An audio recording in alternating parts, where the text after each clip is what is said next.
Aujourd'hui, on va déterrer du dinosaure. Vous déterrez les dinosaures.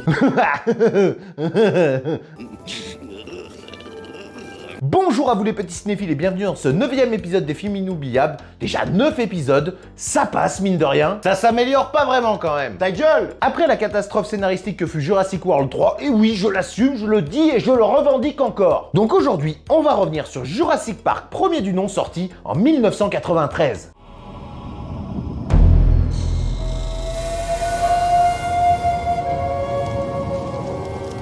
Réalisé par le grand, le beau, le majestueux Steven Spielberg qui n'a quasiment fait que des classiques dans sa carrière comme Les Dents de la Mer, Indiana Jones, La Liste de Schindler, Il faut sauver le soldat Ryan, Minority Report, Ready Player One et West Side Story. Pour ne citer que... Il t'en manque plein! J'ai dit pour ne citer que... Faites-le chier dans les commentaires. Mais c'est aussi un roman écrit par Michael Crichton sorti en 1990 et qui pour une fois je peux me vanter de l'avoir lu. Bravo! Merci. À savoir qu'à la base Crichton écrivait un scénario pour le cinéma, mais le scénario ne le satisfaisant pas, il a passé plusieurs années à le retravailler avant de sortir son bouquin Jurassic Park. Rappelons également que 22 ans avant de sortir cette œuvre, il avait déjà réalisé un film au cinéma qui se passait également dans un parc d'attractions avec des robots, à savoir Monde Ouest. Et avec tout le respect que j'ai pour la grande série Westworld, il faut dire que le film est pas top. Vraiment pas top. Mais Spielberg découvre le roman alors que lui et Crichton sont en train de travailler sur le pilote d'une série qui deviendra plus tard la série Urgence. Et avant la publication du livre en 1990, Crichton, ce petit malin, demande une redevance non négociable d'1,5 million de dollars en plus d'un pourcentage conséquent sur les bénéfices du film. Et là, c'est la guerre. Tout le monde veut les droits. C'est un bon livre. Et pas mal de studios se lancent dans la course. On a Warner Bros et Tim Burton, Columbia TriStar avec Richard Donner, 20th Century Fox et Joe Dante. Tout ce petit monde se propose pour acquérir le droit et c'est finalement Universal qui les obtient en mai 1990 pour Steven Spielberg.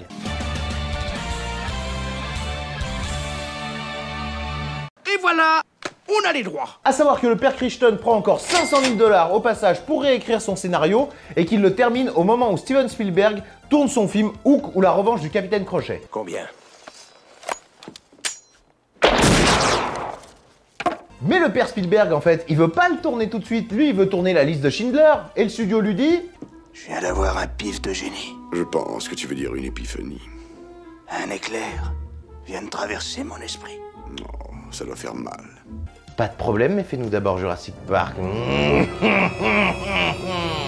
Donc, il finit par accepter le projet Jurassic Park et simultanément, Steven Spielberg engage Stan Winston pour créer les dinosaures animatroniques, Phil Tippett pour créer les dinosaures en go motion pour les plans généraux et Michael Lantieri et Dennis Muren pour superviser respectivement les on-set effects et les compositions numériques. Et le département de Stan Winston créait des modèles vraiment très détaillés des dinosaures avant de recouvrir le mécanisme par des pots en latex. Mais malgré des effets en go motion, Steven Spielberg se dit toujours insatisfait du résultat, notamment pour les scènes en live action. Mais les animateurs Mark Dippé et Steve Williams vont de l'avant en créant un cycle de marche pour le squelette du Tyrannosaurus par ordinateur. Et quand Spielberg et Phil Tippett découvrent un animatique de T-Rex en train de chasser un troupeau de Gallimimus, il s'écria « You're out of a job ». Ce à quoi Phil Tippett répondra « Don't you mean extinct ?» Ça c'est beau. Et pour finir un peu sur la création, on a Jack Horner qui va superviser le design des dinosaures pour coller à la volonté de Spielberg que les dinosaures ressemblent plus à des animaux qu'à des monstres. Bien évidemment, le scénario du film diverge du bouquin, mais bon,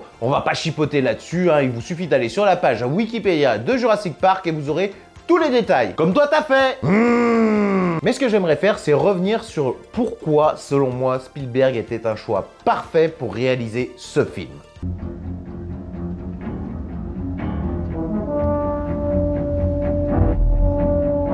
Parce que Les Dents de la Mer, tout simplement. Le mec a quand même réussi à créer un film qui a terrorisé toute une génération et qui avait la trouille d'aller se baigner de peur de se faire bouffer. Le cul oui, le cul aussi, oui. En plus, le tournage des Dents de la Mer a été calamiteux, il y a eu beaucoup de retard, des tempêtes, le requin marchait pas, puis il était moche. Comme ta mère. C'est la tienne aussi. Mais il avait compris que la peur, la vraie peur, doit être suscitée. On ne sait pas quand la menace va frapper et elle peut frapper à tout moment. On est tellement à se dire, mais il est où? Quand c'est qu'il va frapper? Il fait 7 mètres, oh là là, il est méchant. Mais justement, quand il sort, bah t'as la trouille, le moment où il bouffe Queen, c'est dégueulasse. Jusqu'au moment final où, heureusement, il se fait exploser la gueule.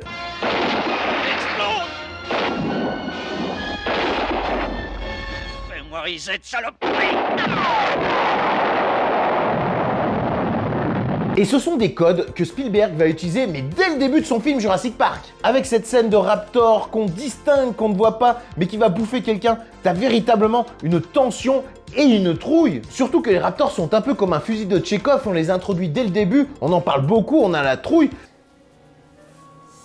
Vous avez créé des raptors. Mais tu te rends compte qu'à la fin du film, c'est une menace encore pire que celle du T-Rex.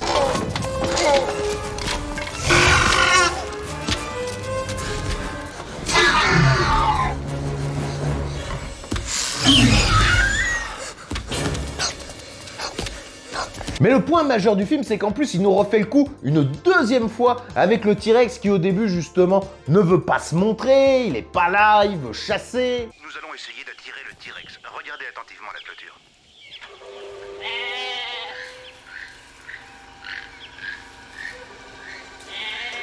Rex ne veut pas qu'on le nourrisse, il veut chasser. Et même quand il s'échappe, on entend juste les bruits de pas au début.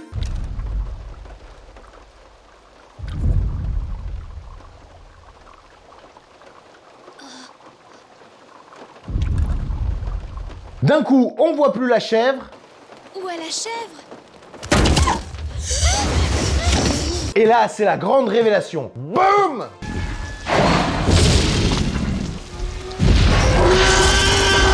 Il l'a fait.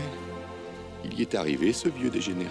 Tout à fait, et c'est là que tu vois que le film prend une autre dimension. Maintenant, on ne suggère plus la menace, on te la montre. Et elle est crédible, et tu as les foies. Personne ne me dit que j'ai les foies. Cette scène a souvent été copiée, mais jamais égalée, et surtout pas par les suites. Mais pour moi, en 2022, je trouve qu'elle n'a pas vieilli d'un pouce et qu'elle est toujours aussi terrifiante. J'adore le moment où t'as Grant, où t'as Malcolm qui sortent de la voiture.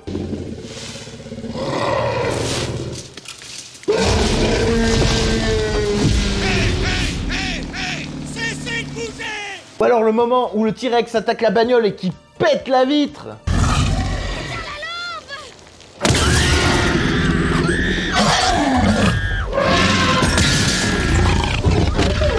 Ou pour finir, le moment où l'avocat se fait bouffer sur les chiottes.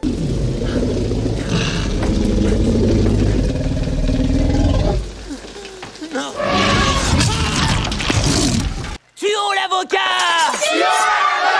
Cette scène fait quand même écho, mais s'oppose d'une certaine manière à celle du début où on a la découverte des grands dinosaures.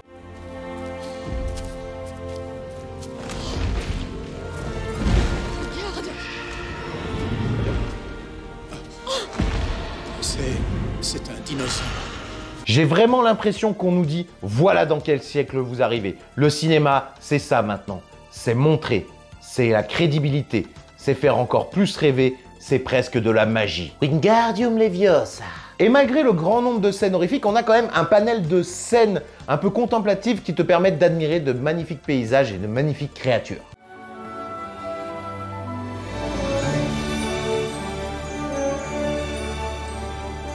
Et je pense qu'on a eu un véritable tournant avec ce film et ses effets spéciaux. On a l'opposition avec le paléontologue Alan Grant qui déterre des ossements à l'ancienne et qui vient s'opposer à la vision de John Hammond avec la découverte du moustique dans l'ambre qui lui permet de recréer ce qui a disparu, comme si on avait deux visions différentes du cinéma. Le cinéma! Ce qui, à mon sens, fait un parallèle entre deux visions du cinéma, le cinéma ancien et moderne, et peut-être qu'à l'époque, on se disait simplement, bientôt, on n'aura plus besoin d'acteurs, de réalisateurs, de décors, on fera tout en images de synthèse.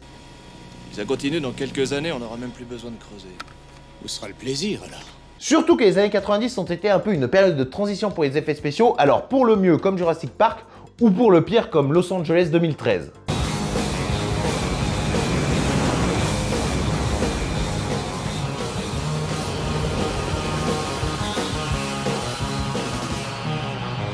Et c'est en cela que pour moi, ce film nous parle de cinéma. Sauf qu'on s'en tape de ton avis. Peut-être, mais je m'en fous. Je donne mon analyse et mon interprétation et c'est ce qui me plaît.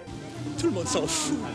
Mais l'une des morales du film est quand même de nous rappeler que tout ça ne reste que de la fiction. Je pense à la scène où t'as Sattler et Hammond qui sont autour d'une table. Hammond lui raconte son premier spectacle de puce automatisé et Sattler lui fait comprendre que son Jurassic Park n'est en réalité que la même chose. Moi, ce que j'aime dans le personnage de John Hammond, c'est qu'il a un côté enfant, rêveur, qui s'émerveille de tout. Comme un enfant qui a trouvé le flingue de son père.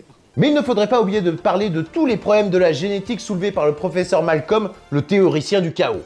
Mais John, vous ne voyez pas le danger inhérent à ce que vous faites ici. Le pouvoir génétique est la force la plus terrible que la planète ait connue. On manipule l'atome, la science, alors oui, c'est un peu la génétique pour les nuls, mais je vous assure qu'à l'époque, on y croyait de ouf. Une molécule d'ADN, comme moi, est un négatif pour créer une chose vivante. Moi, je trouve vraiment le discours très intéressant et pertinent parce qu'on ne sait pas où va nous mener la vie, on ne peut pas enfermer la vie, et la vie trouve toujours un chemin. Il y a une chose que l'histoire de l'évolution nous a apprise, c'est que la vie ne peut pas être contenue. La vie prend le large, la vie conquiert de nouveaux territoires, elle renverse toutes les barrières. C'est parfois pénible, c'est parfois dangereux, mais... enfin, c'est comme ça.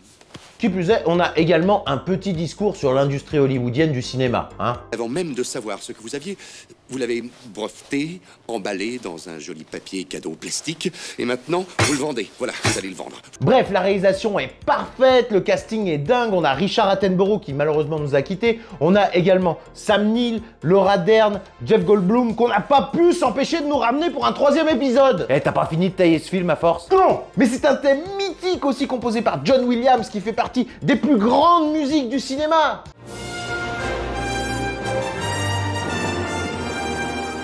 En bref, dans cet épisode, c'est vrai que je me suis plus attardé sur les significations et interprétations qu'on peut faire avec ce film, mais c'est pour ça que pour moi, c'est un véritable chef-d'œuvre et que c'est un film inoubliable, malgré 2 suites assez sympathiques et un Jurassic World premier du nom passable. Le reste, on oublie. N'hésitez pas en commentaire à me proposer vos analyses et vos interprétations de ce film, et si le contenu vous plaît, n'hésitez pas à vous abonner, liker, partager, et moi je vous dis à bientôt!